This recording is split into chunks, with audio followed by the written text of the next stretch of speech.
Saudara-saudari yang dikasihi Tuhan, pengalaman murid akan kebangkitan ternyata membuat mereka tidak ragu lagi untuk memberikan kesaksian, tidak merasa takut untuk mengatakan akan Yesus yang sungguh bangkit. Pada Simon Petrus diberikan kepercayaan yang besar untuk mewartakan hal ini. Yesus bangkit, bahkan Simon diberi kuasa untuk menggembalakan domba-dombanya. Namun, untuk itu Simon diminta serius mengasihi Yesus.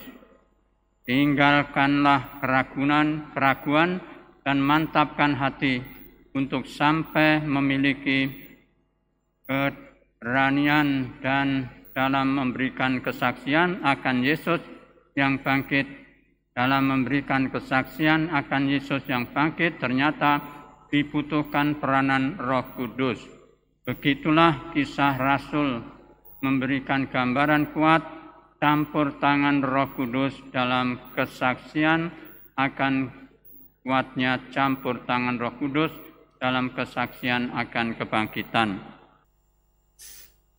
Saudara-saudari yang dikasihi Tuhan,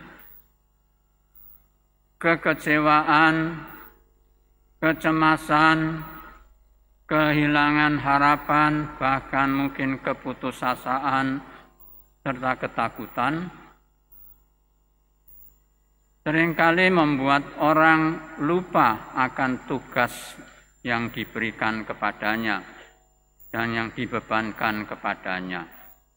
Demikianlah rupanya juga yang terjadi pada diri para murid. Ketika Tuhan Yesus diadili, disiksa, dan wafat, maka para murid itu menjadi semacam putus harapan dan cemas, dan bahkan mungkin mengarah juga keputusasaan bahwa apa atau siapa yang diharapkan untuk menjadi pemimpin mereka itu, yang membebaskan mereka dari penjajahan Romawi, itu sudah tidak ada lagi. Namun, saudara-saudara, apakah yang terjadi? Setelah kebangkitan Yesus, rupanya Yesus bermaksud untuk sekali lagi mengingatkan mereka bahwa meskipun dia sudah wafat, kemudian bangkit, namun Tuhan kita Yesus Kristus itu selalu menyertai mereka. Dan Tuhan ingin meyakinkan kepada mereka bahwa Yesus juga tidak akan meninggalkan mereka. Nah, saudara-saudara, sekaligus juga Tuhan mengingatkan kepada mereka bahwa Tuhan pernah berjanji, "Aku tidak akan meninggalkan engkau, aku akan menyertai engkau sampai akhir zaman." Kata-kata ini juga, saudara-saudara, diberikan kepada kita semua, bahwa Tuhan Yesus Kristus akan menyertai kita sampai akhir zaman. Amin. Itu, saudara. Oleh karena itu, saudara-saudara, jelas bahwa di sini murid-murid yang rupanya sudah meninggalkan sudah merasa ditinggalkan oleh Tuhan Yesus, kembali ke hidup sebelumnya. Yang nelayan, ya kembali jadi nelayan, kerja sebagai nelayan. Lalu bagi yang juga ada beberapa murid yang kemudian pulang kampung. Nah, saudara-saudara, Tuhan Yesus sekali lagi mengingatkan kepada mereka bahwa Tuhan itu hidup, Tuhan itu telah bangkit, dan Tuhan itu selalu menyertai mereka. Dan dengan demikian juga Tuhan sekali lagi juga mau mengingatkan mereka akan tugas perutusannya, di mana ketika mereka sedang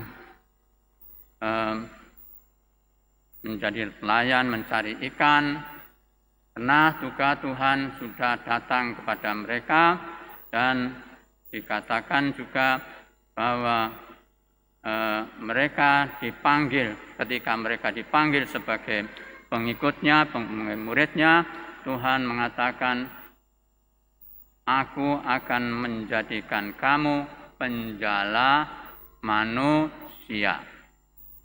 Jadi jelas di sini saudara-saudara, sekali lagi Tuhan datang ketika sudah bangkit, dia datang ketika para murid sedang menjala ikan, Tuhan datang. Namun apa yang terjadi saudara? Semalam suntuk dikatakan di situ, mereka tidak menangkap apa-apa.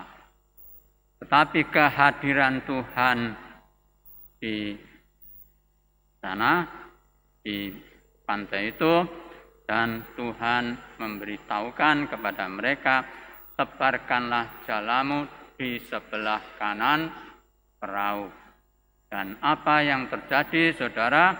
Yang terjadi ialah mereka menangkap ikan sangat banyak. Dikatakan 153 ekor banyaknya. Sampai mereka tidak bisa menariknya lagi karena begitu banyaknya ikan. Nah, saudara-saudara, jadi di sini sekaligus juga Tuhan mengingatkan mereka bahwa mereka ditugasi untuk dipanggil untuk dan ditugasi untuk menjadi penjala manusia. Jangan lupa itu, Tuhan mengingatkan kepada mereka. Dan sekaligus tanda penangkapan yang begitu besar itu juga mau mengajarkan kepada mereka bahwa bersama dengan Tuhan, bersama dengan perintahnya, mengikuti perintahnya, maka mereka akan sukses dalam menjala manusia itu. Dari bersama Tuhan, maka bersatu dengan Tuhan, maka mereka akan sukses dalam menggembalakan domba-domba dalam menjala manusia itu. Nah, saudara-saudara, dengan demikian maka apa yang mereka harus lakukan tidak lain dan tidak bukan ialah bahwa mereka harus menjalankan tugasnya. Tugas itu harus dijalankannya, dan bersama Tuhan mereka akan sungguh-sungguh dapat sampai pada keberhasilan menjala manusia. Dan saudara-saudara, sekaligus di sini juga dikatakan, terutama untuk Petrus, dikatakan bahwa Petrus ditanyai oleh Tuhan, apakah engkau mengasihi aku? 3 kali ditanyakan kepada Petrus, apakah engkau mengasihi aku? Ini sebenarnya mau menunjukkan kepada kita bahwa kalau kita ingin dan mau menjadi penjala manusia dan saksi kebangkitan Tuhan, maka kuncinya tidak lain dan tidak bukan, haruslah kita mengasihi Yesus Kristus. Amin. Nah, sekarang saya mau tanya kepada saudara, apakah saudara mengasihi Tuhan Yesus? Amin. Amin. Setuju?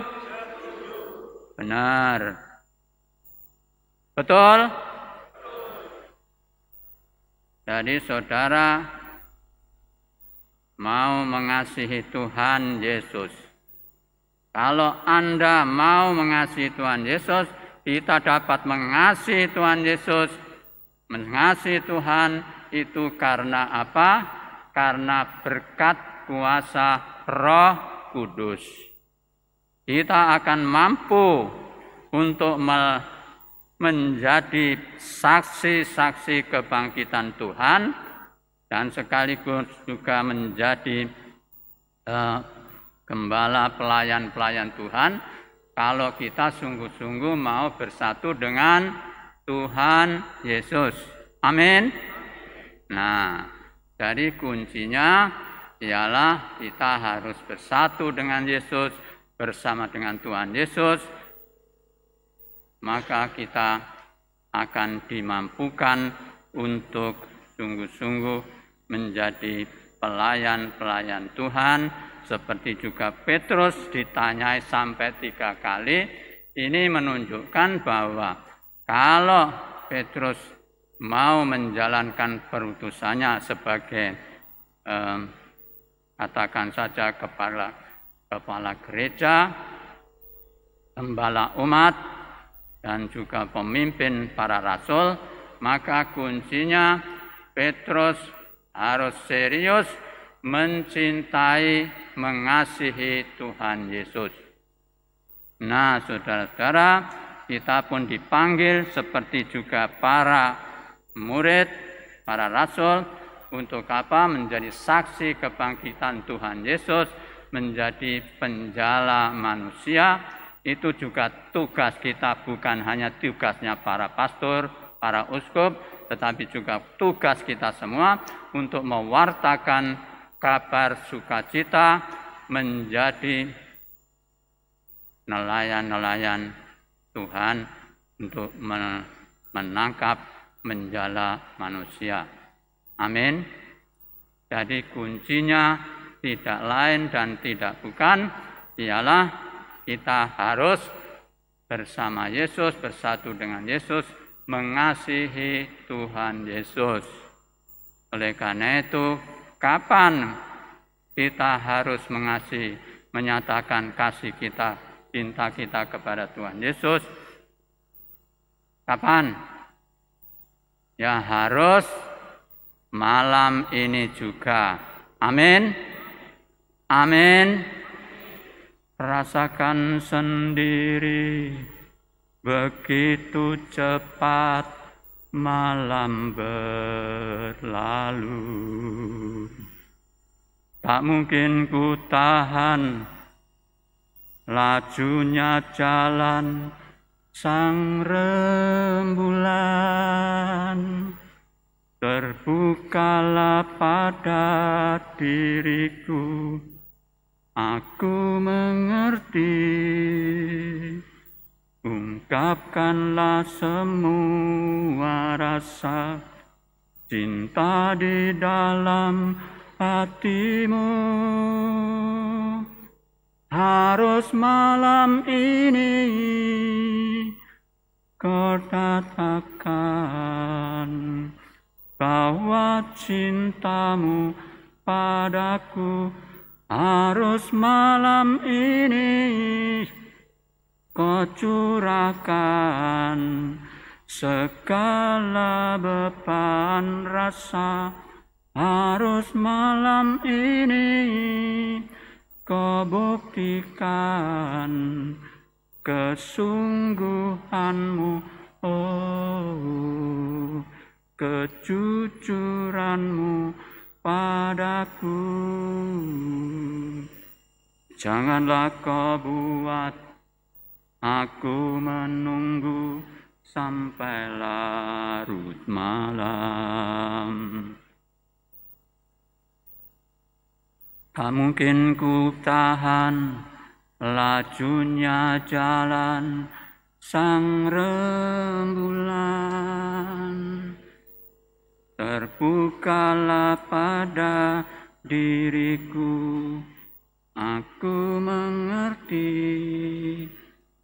ungkapkanlah semua rasa cinta di dalam hatimu.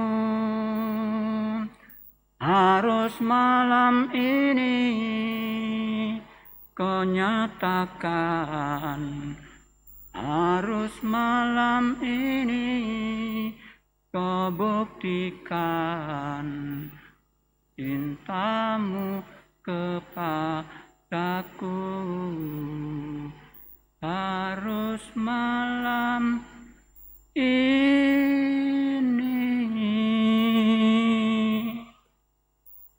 Sampun. Ya, harus malam ini cinta kita nyatakan kepada Tuhan bahwa aku mencintai Engkau Tuhan. Amin. Amin. Tuhan berkati kita semua. Amin.